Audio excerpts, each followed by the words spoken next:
कि अध्यात्म है। अध्यात्म चिदानंद होता है और हम गुण और दोष प्राकृतिक देखते हैं। प्राकृतिक गुण दोषों से गुरु की पहचान नहीं हो सकती, क्योंकि प्राकृतिक गुण का नाटक तो एक फिल्म में भी करने वाला जो साधु का रोल करता है वो सम्यक रोल करता है। तो अगर गुण हम देखेंगे तो सम्यक नाटक कर रहा होगा तो उस पाखंडी है, लेकिन वो रोल पूरा सम्यक साधु का कर रहा है, तो आप लक्षण मिलाएंगे आपको मिल जाएंगे, लेकिन वो साधु है नहीं, वो तो रोल कर रहा है साधु का। तो बाहरी गुणों से हम साधुता को नहीं पहचान सकते। उसे कुछ लक्षण बाहरी वर्णन किए गए हैं। तितिक्षवा, जो महान सहनशील हो, गर्मी सर्दी बरसात, लाभ हानि मान अपमान दुख सुख सबको सहने वाला हो। कारुणिका, उस सब पर करुणा करने वाला हो, उसका स्वभाव सब पर दया करना हो। सर्वभूत हिते रताहा, वो समस्त भूतों में हित की भावना रखता हो और स्वयं भगवान के चरणारविंद की भक्ति से युक्त, और जो उसके सामने पहुंच जाए उसको पहुंचते ही शांति, एक ऐसा अपनापन लगे कि इनको मैंने देखा पहली बार लेकिन लग रहा है ये मेरे अपने हैं, और उनके वचनों से हमारा अध्यात्म जागृत हो जाए। यही कोई बाहरी लक्षण है। बकाया आंतरिक लक्षणों को तो पहचाना ही नहीं जा सकता।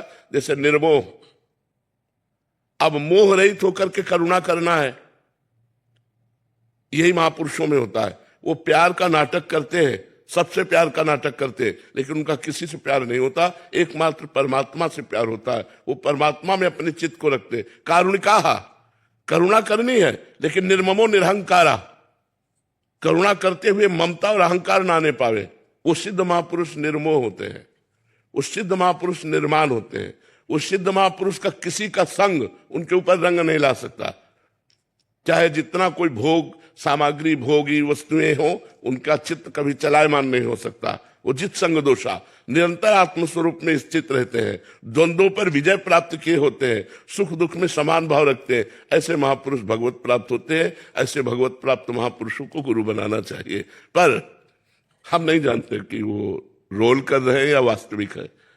भगवान तो जानते हैं ना, तो हमें सर्वप्रथम भगवान को गुरु बनाना चाहिए कि भगवान श्री कृष्ण ही हमारे गुरु हैं, और फिर उनसे प्रार्थना करें कि यदि आपको प्रगट रूप में गुरु देने की आवश्यकता है तो आप हमें पहुंचा दो या उनसे मिला दो, उनको हमारे पास पहुंचा दो या हम उनके पास पहुंच जाएं। तो भगवान जहां जोड़ेंगे वो सही जोड़ेंगे।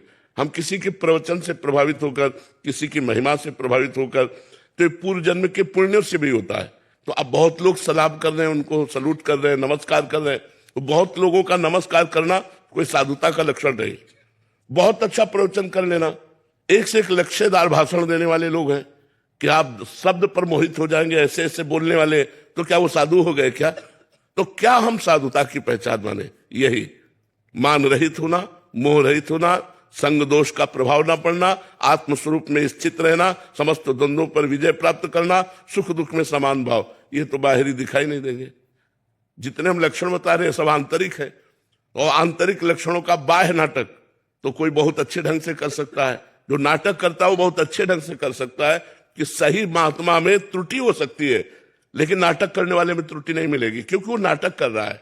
इसलिए बच्चा, ये साधुता का वेश ऐसा है जैसे गंगा जी में सब कुछ समा जाता है, चाहे जो नाला डालो चाहे डालो, सुरसर मिले सो पावन कैसे।